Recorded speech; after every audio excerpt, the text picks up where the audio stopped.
तीन बहनों की लालची भाभी। करिश्मा, रेशमा और मनीषा तीन बहनें हैं। उनका एक भाई भी है, मयंक। मयंक अपनी बहनों को बहुत प्यार करता है, लेकिन मयंक की पत्नी सविता इस मामले में मयंक से बिल्कुल ही अलग है। वो अपनी ननदों का जितना बुरा कर सकती है उतना बुरा करती ही रहती है और अपनी ननदों पर हुक्म भी चलाती है। करिश्मा, करिश्मा, तुमने अभी तक नाश्ता नहीं बनाया? तुम्हारे भैया को ऑफिस जाने में देर हो रही है। हाँ भाभी, बस अभी बनाती हूँ। करिश्मा, तुम ये ढीलापन छोड़ दो। कल को पराये घर जाना है। वहाँ अगर तुम इस तरह से काम करोगी तो लोग क्या कहेंगे कि माँ ने और भाभी ने कुछ सिखाया नहीं। और तुम्हारी दोनों बहनें कहाँ हैं? रेशमा मार्केट गई है और मनीषा सो रही है। क्या? सुबह के 8 बज रहे हैं और ये महारानी अभी भी सो रही है? ये कहते हुए सविता अपनी सास दुर्गा देवी के पास जाती है। माँ जी, देख रही हो अपनी बेटियों के तौर तरीके? क्या हुआ बहू, सुबह सुबह क्या कर दिया मेरी बेटियों ने? अरे एक तो अभी अभी उठकर किचन में गई है, दूसरी सुबह सुबह बाहर चली गई और तीसरी अभी तक सो रही है। क्या करूं मैं इन तीनों का, मैं तो परेशान हो गई हूँ। जा जाकर उठा उसे और रेशमा से मैं बात करती हूँ। सविता सीधा मनीषा के कमरे में जाती है और उससे कहती है, महारानी जल्दी उठो, सूरज सर पर आ गया है। भाभी थोड़ी देर और सोने दो ना, मैं रात को लेट सोई थी। वो क्या ना, यूनिट टेस्ट चल रहे हैं। शराफत से उठती है या नहीं, या फिर पानी की भरी बाल्टी डालूं तेरे ऊपर? नहीं नहीं भाभी, मुझे बिस्तर में नहीं लाना, उठती हूँ मैं। मनीषा जल्दी से उठकर बाथरूम में चली जाती है। सभी आराम से बैठकर नाश्ता कर रहे होते कि तभी रेशमा बाजार से हाथ में सामान लिए आ जाती है। रेशमा को देखते ही सविता उस पर बरस पड़ती है। लो, आ गई महारानी। ऐसा भी क्या सामान लाना था जो सुबह आंख मलते ही बाजार की तरफ रवाना हो गई? भाभी, कल आप ही तो चीख रही थी कि घर का सारा सामान मुझे ही लाना पड़ता है, घर में किसी को भी किसी काम से कोई लेना देना नहीं है। अब मैं बाजार जाकर सामान ले आई तो आपको इस बात से भी तकलीफ हो रही है? देख रही हो माँ जी, अपनी बेटी की जुबान कैंची से भी तेज चलती है। और मयंक, आप तो कुछ कहेंगे नहीं अपनी लाडली बहन को। रेशमा, अपनी भाभी से ऐसे बात नहीं करते। चलो माफी मांगो। भैया, मैं क्यों माफी मांगू? आप भाभी से बोलिए ना कि हम पर कम हुक्म चलाया करे। हम इस घर की बेटियां हैं और आपकी पत्नी की ननद है, नौकरानी नहीं। लो कर लो बात। इनकी भलाई के लिए कुछ भी बोलो तो इन्हें बुरा लग जाता है। इस घर में यही इज्जत है मेरी। देख लो माँ जी, आपकी बेटी किस लहजे में मुझसे बात कर रही है। सविता वहाँ से चली जाती है। मयंक को बहुत गुस्सा आता है, वो भी वहाँ से चला जाता है। फिर करिश्मा रेशमा को समझाती है। रेशमा, तुम्हें भाभी से माफी मांग लेनी चाहिए थी ना। लेकिन दीदी, मैंने कुछ किया ही नहीं तो मैं माफी क्यों मांगू?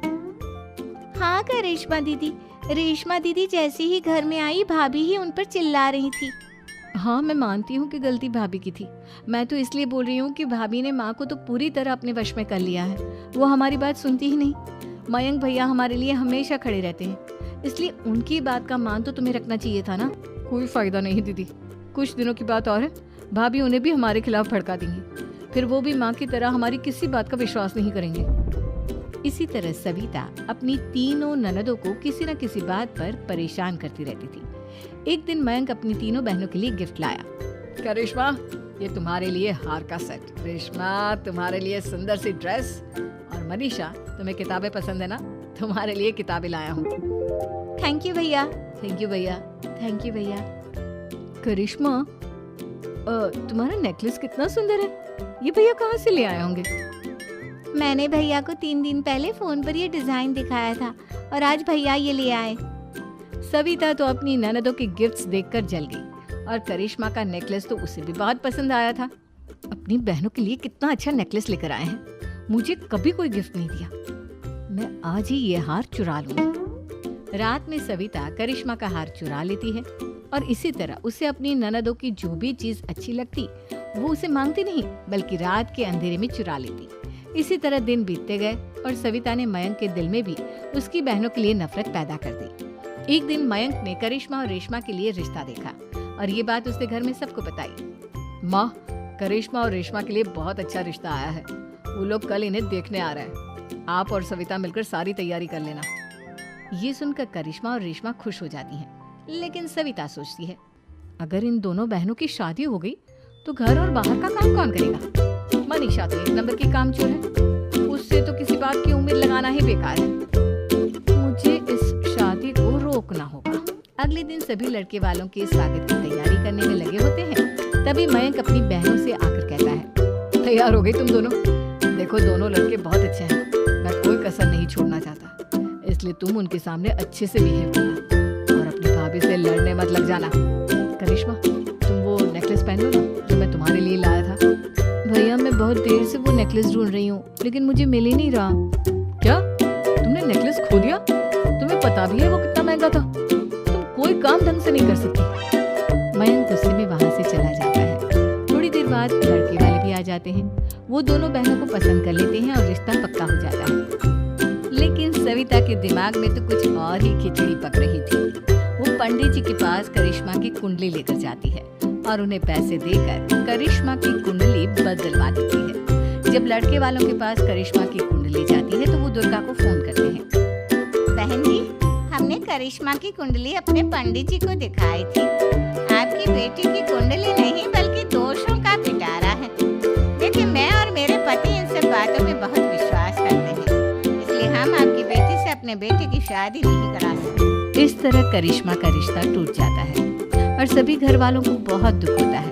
अब कविता सोचती है, चलो करिश्मा का तो रिश्ता टूट गया, अब रेशमा का भी रिश्ता तोड़ना है। क्या करूं? अब सविता आवाज बदलकर किसी अननोन नंबर से रेशमा की होने वाले ससुराल में फोन करती है। हेलो, मैं कौन हूँ कौन नहीं ये आपके लिए जानना जरूरी नहीं। बस इतना सुन लो कि रेशमा का 2 साल से किसी के साथ अफेयर चल रहा है। बस रेशमा का रिश्ता तोड़वाने के लिए सविता का इतना कहना काफी था। अब रेशमा का भी रिश्ता टूट गया। मयंक और दुर्गा देवी ने रेशमा को खूब खरी खोटी सुनाई और उससे बार बार उस लड़के के बारे में पूछने लगे। आप दोनों मुझे क्यों परेशान कर रहे हो? अरे कोई लड़का होगा मेरी लाइफ में तो मैं बताऊंगी ना, जब कोई है ही नहीं तो कहाँ से लाऊं मैं कोई लड़का? तेरे होने वाले ससुराल वालों को फोन किसने किया था?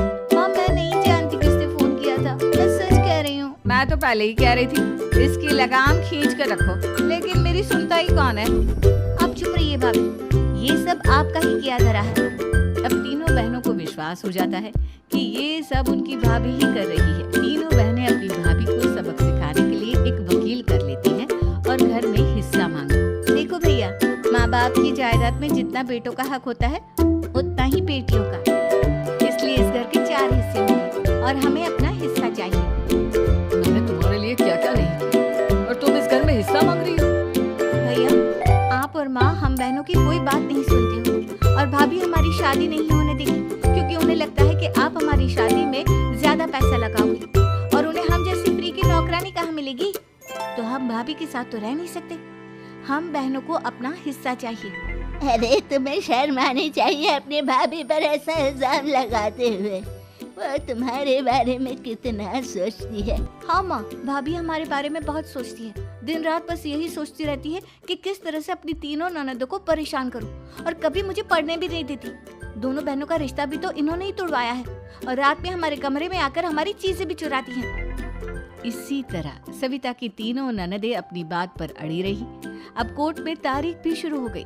जब सविता को लगा कि उसकी तीनों ननद इतनी आसानी से नहीं मानने वाली, तो उसने अपने पति और सास को सारी सच्चाई बता दी और अपनी तीनों ननद से माफी मांगी। मयंक और दुर्गा को भी अपनी गलती का एहसास हो गया। अब सविता खुद करिश्मा और रेशमा के लिए अच्छा रिश्ता ढूंढती है और उनकी शादी करवाती है।